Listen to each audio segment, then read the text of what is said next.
Don't just live for tomorrow, or just live in yesterday. Just be glad for all you have that's in today. And though you've come through many obstacles.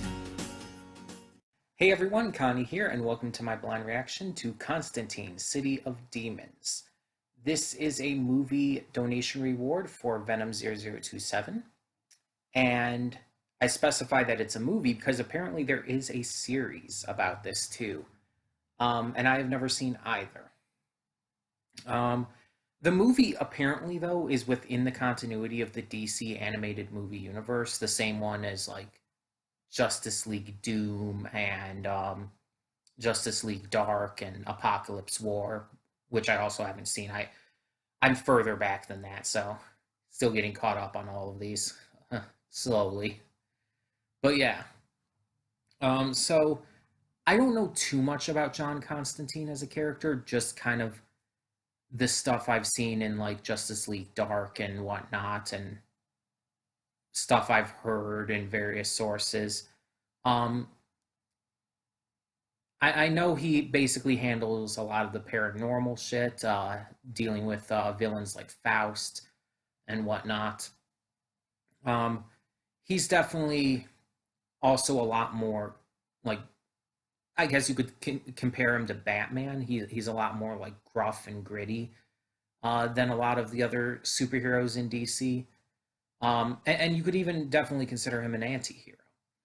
Now, I assume that the Keanu Reeves movie was the same John Constantine, because I believe that's also DC. If I remember right, it is, but it's also like a different version or interpretation or whatnot. I don't know. I saw that movie like once, and it's like okay, and the guy who played Satan in that, wasn't he? Oh, I can't think of his name right now. He was the analyst in Until Dawn. He was Godbrand in Castlevania. I can't think of the actor's name right now, but I believe that was him. Um, and yeah, it's dealing with the paranormal stuff, demons and whatnot. Um, so I'm wondering exactly what this movie's going to have in store based on the title. It's going to get intense. A lot of demonic evil activity, which is going to be pretty interesting. I wonder if any of the other like Justice League characters are going to be in it. Um, and I wonder how directly it's going to connect to the other DC animated movies within this universe. But I'm excited because this is something, like I said, I've wanted to see. I just never got around to it, and I'm hoping it's very good. The DC animated movie universe has been really good, so I'm assuming it's going to be another good one, another hit. But we'll see for sure.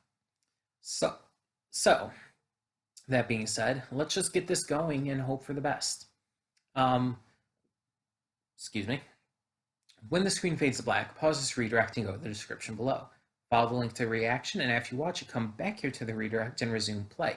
Because after it fades to black, then fades back in, everything from that point forward will be my afterthoughts and will contain spoilers to the movie.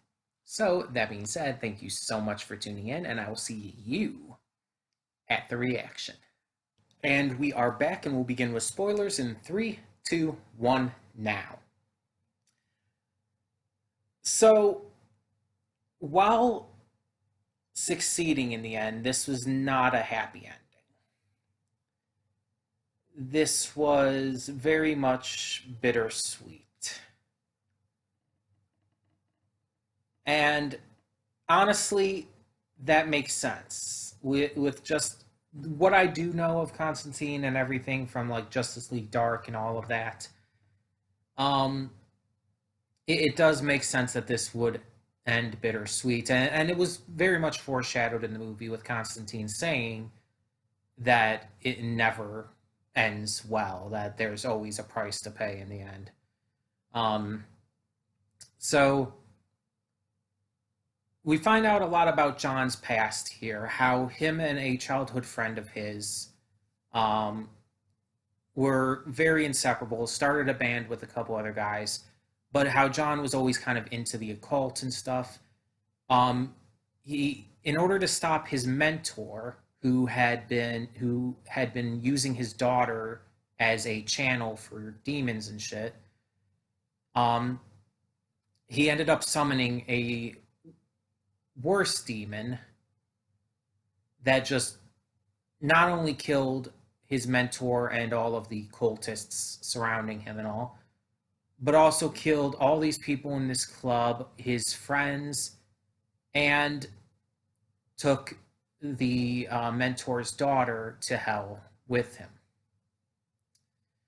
Now, all these years later, John and his friend have to reunite when the friend's daughter is comatose. John finds out that eventually that it's the same demon and has to work to stop him to not only save the daughter, but all of the comatose patients in Los Angeles. And it's a very gruesome film. They did not hold back on the violence, the gore, the just gruesomeness of it. And a lot of it was very hard to watch, admittedly.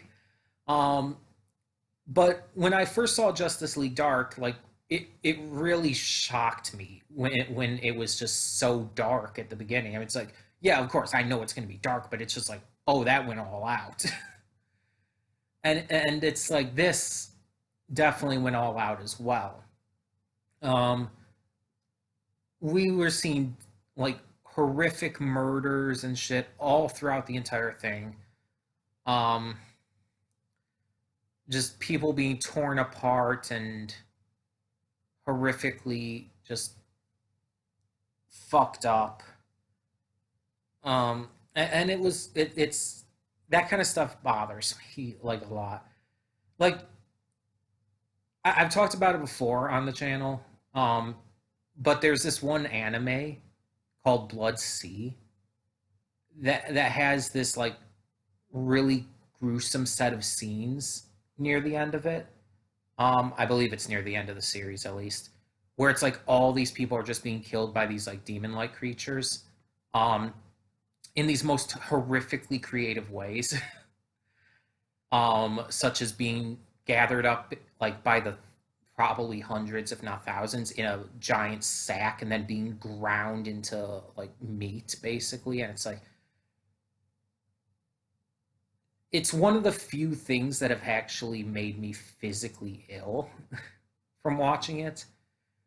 It disturbed me that much, and even I've even checked it out multiple times since, and it's like it still bothers the absolute shit out of me. And there's like in the newer Hellboy remake with the guy from Stranger Things, I can't think of his name at the moment for some reason, David Harbour. In the newer Hellboy remake with David Harbour from a couple years ago, there's some scenes near the end of that are very much the same kind of style.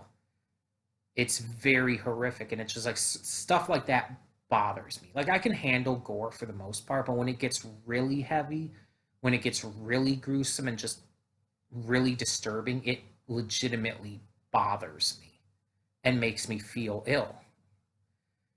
It's just I have my limits. And this movie really skated those limits. Um, there were definitely some scenes in there that really were getting to me, and I've stated before, kids being in danger bothers me as well, so that definitely didn't help. Um, but yeah, it was insane, and it was very bleak. Like the tone throughout the entire thing was very bleak. Not just like, of course, there's going to be points where you think the demons win, where you think our heroes are at their wits' end because they don't know what to do. Of course, the movie's going to have that. Pretty much any big superhero movie will have that kind of thing. It's more so, it's just, it never felt like there was a moment where you believed everything would end up perfectly okay in the end. You never believed that. It's like, it's almost like Constantine's cynicism was rubbing off on me as a viewer. I just always felt this nagging root of distress in the back of my mind that just made me know it was not going to end up perfect. And mind you, Trish survived. All these comatose patients survived. Even John's childhood friend survived. All of our main cast survived, but it came at a cost. And while Trish and Renee forgetting about John's friend, I can't remember his name at the moment. I'm bad with that. But them forgetting about him should have been something he said he was willing to do anything, right? And as long as they're both safe, like, that's what really matters. That's how I would view it. Like, even if they forgot about me. But it's still it would still suck. It would still be terrible. And then, of course, there's also the fact of the fact that John also had to pour in his friend's memories of him, so that his friend forgot him eventually too. And it's just, so it basically ends with all these relationships kind of being destroyed, but everyone does survive. So it's very bittersweet. It's very much like the goal was accomplished, but it came at a massive cost. And to be fair, the friend could have reforged connections with Renee and Trish. Just because they didn't remember him at that point doesn't mean like they hated him or anything. If he had gone to them like at some point, like Renee, as John put it, would remember that there was a fling 8 years back, and it's very possible that it's like, okay, I'm coming for. I think I might be Trish's father, and try to figure that. They could figure that out. It's possible, but instead, it's made clear that he's going to stay in LA, and that the Queen of Angels, Angela, is going to look after him. There was some wild imagery in this, just some wild ideas, and there was a lot that was put into this too. Because not only was there Nergal, the main demon, but there were 5 other demons that had to be dealt with. There was a death god who John tricked into dealing with all these other demons before he finished off himself.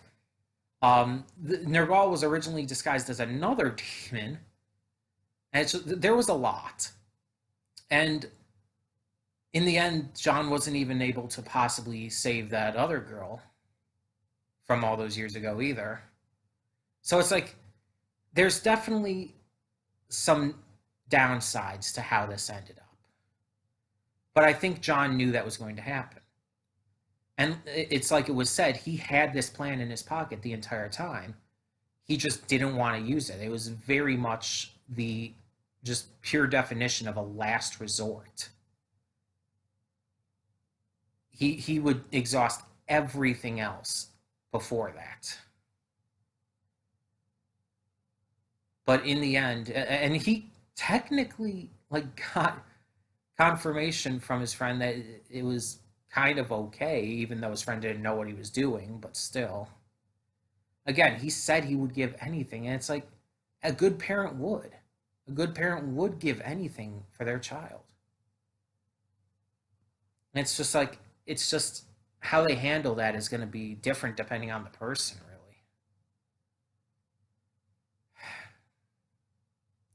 So I'm just wondering, how does the series connect to this?